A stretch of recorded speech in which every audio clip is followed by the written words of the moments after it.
Oke. Assalamualaikum warahmatullahi wabarakatuh. Selamat siang, Bu Rizky, selaku dosen pengampu mata kuliah Machine Learning. Perkenalkan, saya Rizal Rayhan Farihat, kemudian ada rekan saya Aisyah Huril, kemudian Mbak Aprilia Maya, Mbak Dinda Hapsari, Mas Wahyu Harahap, dan juga Mas Raihan Sajid Nabawi. Yang mana di sini kita akan mempresentasikan sebagai ujian tengah semester kami mengenai analisis pengaruh komentar netizen di Instagram terhadap fluktuasi indeks harga saham, yang mana kita mengangkat atau mengambil studi kasus pada akun Ngerti Saham untuk berfokus pada postingan mengenai statement dari Menteri Keuangan Republik Indonesia. Kenapa kita mengambil topik tersebut untuk ujian tengah semester kita saat ini? Kita melihat bahwa perkembangan teknologi yang begitu masif itu tidak lepas atau tidak bisa terlepas dari semua masyarakat yang ada. Salah satu produk dari teknologi tersebut yaitu adalah digitalisasi, salah satunya adalah media sosial. Di dalam media sosial tersebut bisa digunakan sebagai alat komunikasi, bahkan sampai dengan diskusi ruang publik. Banyak hal-hal yang bisa dibahas di dalamnya. Salah satu media sosial yang sering kali digunakan adalah Instagram. Nah, di dalam media sosial tersebut, kita bisa menggunakannya untuk berkomunikasi dan juga untuk diskusi, ruang ruang diskusi untuk publik, untuk membahas berbagai isu-isu seperti isu politik, sosial, bahkan ekonomi dan juga keuangan. Seringkali juga di dalam diskusinya netizen yang istilah yang biasa disebut untuk mereka yang menggunakan media sosial itu mereka membahas atau mengutip berbagai statement-statement dari pejabat-pejabat yang disorot atau tokoh-tokoh publik yang disorot. Salah satunya adalah Menteri Keuangan Republik Indonesia yang saat ini memang sedang hangat-hangatnya menjadi pembicaraan atau menjadi sorotan. Menteri Keuangan Republik Indonesia seringkali mengeluarkan statement-statement mengenai keadaan ekonomi, kemudian juga tentang isu-isu keuangan, baik itu global ataupun tingkat nasional. Kita juga melihat bahwa apa namanya pernyataan yang disampaikan beliau itu seringkali menimbulkan efek yang begitu kompleks. Terlebih eh, eh, tadi disampaikan bahwa isu yang diangkat adalah isu keuangan dan juga isu ekonomi. Jelas Menteri Keuangan sangat memiliki efek di hal atau di bidang tersebut. Hal tersebut membuat reaksi baik itu netizen atau masyarakat untuk mereka kemudian apa namanya ada reaksi dari masyarakat atau netizen tersebut, terlebih bagi mereka yang di situ menjadi pelaku pelaku dalam pasar keuangan ataupun sistem perekonomian yang ada. Nah, reaksi tersebut biasanya dilihat eh, reaksi ekonomi ataupun eh, tingkat fluktuasi pasar keuangan itu biasanya dilihat dari indeks harga saham atau IHSG. Kemudian apa namanya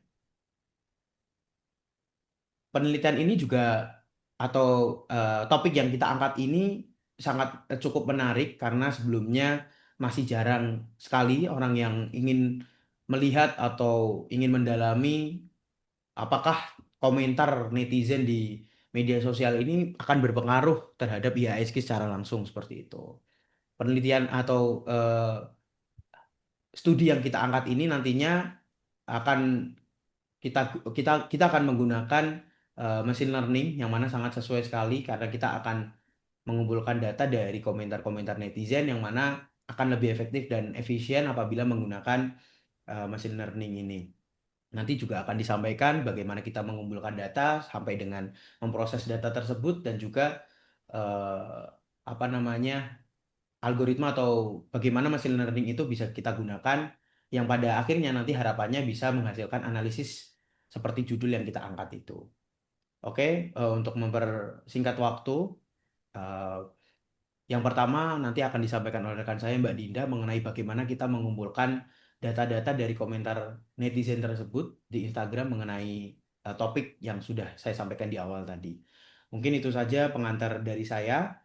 Harapannya dengan kita mendalami hal ini, itu akan ada novelty atau pembaruan mengenai salah satunya adalah behavior dari eh, pelaku pelaku pasar atau para para pemegang saham atau pelaku pasar modal tersebut. Karena eh, yang perlu dipahami adalah mereka itu tidak hanya melihat bahwa pasar ataupun perekonomian itu tidak hanya dilihat dari sisi fundamentalnya saja, tapi juga perilakunya. Nah, ini kita ingin melihat bahwa ada pembaruan, ada novelty mengenai perilaku-perilaku digital di masyarakat, khususnya pada para pelaku pasar modal.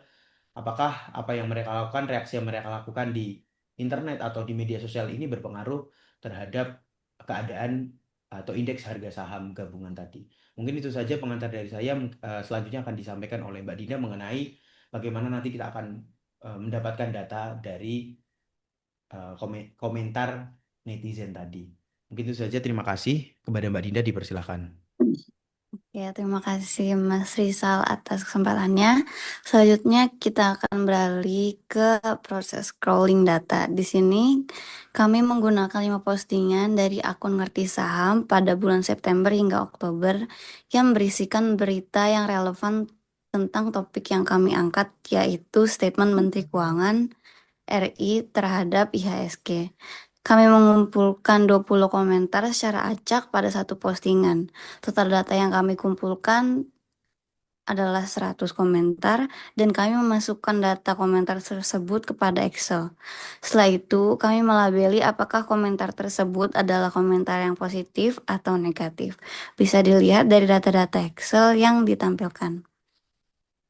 Berikut adalah data Excel yang sudah kami kumpulkan dari 5 postingan pada bulan September hingga Oktober, yang setiap postingannya berisi 20 komentar dan kami sudah melabeli apakah komentar tersebut positif atau negatif. Selanjutnya akan ada proses processing yang akan dilanjutkan oleh Mas Rehan. Silakan Mas Rehan. Baik, setelah crawling data, selanjutnya adalah tahap pre-processing. Pre-processing adalah tahap menyiapkan data mentah agar bisa dipahami oleh model machine learning. Tujuannya untuk menghasilkan teks komentar saham dari noise seperti simbol, angka, dan kata-kata tidak penting lainnya, atau karakter-karakter yang tidak dapat diprediksi oleh machine learning. Dan langkah-langkah dari tahap pre-processing ini, yang pertama adalah import library dan load data, yaitu menjelaskan bahwa data diambil dari hasil crawling, misalnya komentar saham. Pada tahap ini, data masih mentah berisi karakter yang tidak relevan. Kemudian cleaning text, yaitu menghapus tanda baca, angka, URL, emoji, dan spasi ganda. Contohnya seperti kata IHSG anjlok. Di sini disimbolkan menjadi IHSG anjlok saja, tidak ada karakter-karakter yang tidak penting lainnya. Langkah ini bertujuan agar model tidak terganggu oleh simbol atau karakter yang tidak memiliki makna sentimen. Kemudian tahap ketiga, case folding, yaitu mengubah semua huruf menjadi huruf kecil. Contoh kata saham turun, huruf kapitalnya dihilangkan menjadi kata kecil semua, saham turun tanpa ada huruf kapital. Dengan begitu, kata saham dan saham yang tanpa kapital dianggap sama. Kemudian tokenizing, yaitu memecah kalimat menjadi potongan kata. Contoh harga saham naik dipecah menjadi 3 kata, yaitu harga, saham, dan naik. Kemudian tahap stop word removal, yaitu menghapus kata umum yang tidak memiliki makna sentimen, seperti kata-kata imbuhan, yang, di, ke, dan serta imbuhan-imbuhan lainnya. Tahap ini membantu model fokus pada kata yang benar-benar berpengaruh terhadap sentimen saham. Kemudian stemming, yaitu mengubah kata ke bentuk dasarnya. Contohnya seperti naiknya menjadi naik saja, turunan menjadi turun saja. Hal ini penting agar kata dengan makna sama tidak dianggap berbeda oleh model. Kemudian yaitu DF, IDF factorization, yaitu mengubah teks menjadi angka atau fitur yang dapat diproses oleh model. DF, IDF ini menilai pentingnya kata dalam dokumen. Jadi semakin sering kata muncul dalam satu komentar, tapi jarang di komentar lain, maka bobotnya akan semakin tinggi. Jadi kesimpulannya, pada tahap pre-processing ini sangat penting untuk meningkatkan akurasi model. Tanpa tahap ini, model bisa saja salah memahami konteks karena data mentah mengandung banyak noise, seperti karakter dan kata-kata yang tidak penting lainnya. Kemudian tahap loading dan bagaimana cara kerja naive Bayes akan disampaikan Mbak Huril. Oke. Baik, selanjutnya. Nah, selanjutnya yaitu naive Bayes. Selanjutnya saya akan menjelaskan mengenai proses load modeling serta cara kerja algoritma naive Bayes yang kami gunakan untuk analisis sentimen komentar Instagram pada kali ini. Nah, sebelumnya perlu kita ketahui dahulu apa sih naive Bayes itu gitu. Naive Bayes merupakan algoritma klasifikasi yang berdasarkan pada teorema Bayes, yaitu sebuah rumus dalam statistika yang menghitung peluang suatu peristiwa berdasarkan informasi sebelumnya. Nah, disebut naif karena algoritma ini menganggap setiap kata dalam teks bersifat independen satu sama lain. Padahal dalam kenyataannya kata-kata seringkali saling berhubungan. Namun justru karena kesederhanaannya, naive Bayes bisa mengidentifikasi dengan cepat, efisien, dan cukup akurat, terutama untuk kasus analisis teks seperti sentimen komentar yang telah kami lakukan. Secara sederhana, model ini akan menghitung seberapa besar sih kemungkinan sebuah komentar tersebut masuk ke dalam kategori positif dan negatif, dan juga menghitung frekuensi kemunculan kata-kata tertentu di dalam komentar yang sudah kami latih sebelumnya. Contohnya, kalau komentar berisi kata naik, cuan, atau bagus, maka probabilitas menuju kelas positif menuju kelas positif akan lebih tinggi. Sebaliknya, jika mengandung kata seperti turun, rugi, atau anjlok, maka cenderung diklasifikasikan sebagai negatif. Nah, langsung saja yang telah kami lakukan di sini, kita yang ini ke bagian pembuatan model yes, data di sini. Bagian yaitu training dan 20% untuk testing. Tujuannya agar model dapat belajar dari sebagian data dan diuji pada data yang belum pernah dilihat. Nah, setelah itu, di sini kita juga menggunakan TF-IDF Vectorizer untuk mengubah teks menjadi angka berdasarkan pentingnya kata. Nah, setelah itu data numerik ini digunakan untuk melatih model naive Bayes yang agar dapat mengenali pola teks positif atau negatif. Nah, dan yang terakhir, setelah model kita latih, yang di sini, nah, setelah model kita selesai dilatih, kita uji dengan data tes yang hasilnya menampilkan akurasi dan laporan klasifikasi termasuk precision, recall, dan F1 score untuk setiap kategori. Nah, dari hasil ini, model kita memiliki akurasi sekitar 54%, yang artinya dari seluruh data uji, sekitar setengahnya terprediksi dengan benar. Memang masih 54% karena di awal kita cleaning datanya kurang bersih. Itu nggak bersih, sehingga data yang sebelumnya dari 100 hanya tersisa sekitar 65 begitu. Untuk praktiknya akan didemokan oleh Mbak Maya. Oke, saya Aprilia Maya. Di bagian ini saya akan mendemokan bagian praktik analisis sentimen komentar saham. Jadi, di sini pengguna bisa langsung kita run dulu ya guys. Kita run dulu.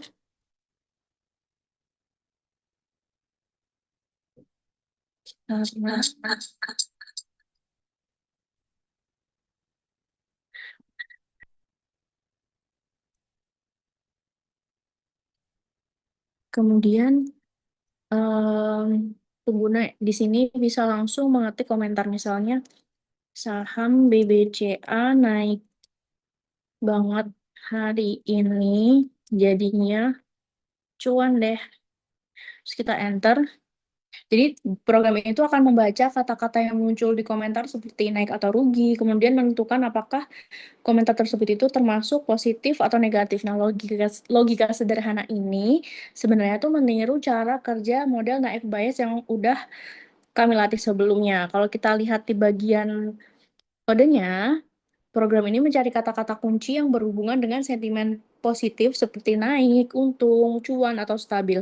Kalau kata-kata itu ditemukan, maka sistem akan memprediksi sentimennya sebagai positif. Sebaliknya, kalau ada kata-kata seperti turun, rugi, anjlok, atau minus, maka hasilnya itu negatif. Nah, dari praktek ini kita bisa melihat bagaimana model naive Bayes ini pada dasarnya bekerja dengan cara mengenali pola kata untuk menentukan hasil dari sentimen. Misalnya tadi kita memasukkan komentar saham BBCA naik banget hari ini jadinya cuan deh, maka hasil analisis sentimennya itu positif. Nah, hasil seperti ini tuh bisa terus ditingkatkan misalnya dengan menambah data komentar, melengkapi daftar kata kunci, atau memperbaiki preposisinya supaya model itu bisa jadi lebih akurat dan konsisten dalam membaca sentimen komentar saham. Selanjutnya akan saya berikan kepada teman saya, Mas Wahid. Terima kasih.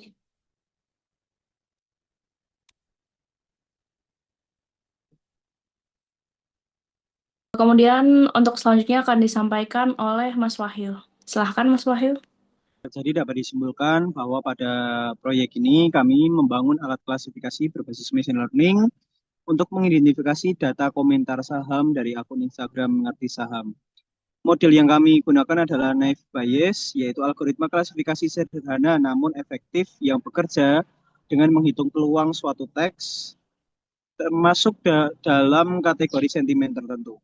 Melalui tahapan pre-processing data, TF-IDF, vectorization, dan pelatihan model sistem ini mampu mengelompokkan komentar menjadi positif dan negatif secara otomatis. Meskipun tingkat akurasinya masih dapat ditingkatkan, hasil ini menunjukkan bahwa metode naive Bayes cukup efisien untuk memahami persepsi publik terhadap isu-isu saham di media sosial. Terima kasih. Berikut adalah presentasi dari mengenai machine learning yang mana kita mengangkat topik ingin menganalisis bagaimana komentar netizen di Instagram itu berpengaruh atau kita ingin mengukur sentimen dari komentar netizen di Instagram itu terhadap salah satu sistem perekonomian yaitu dilihat dari indeks harga saham. Mungkin itu saja yang bisa kami sampaikan. Terima kasih. Wassalamualaikum warahmatullahi wabarakatuh. Waalaikumsalam.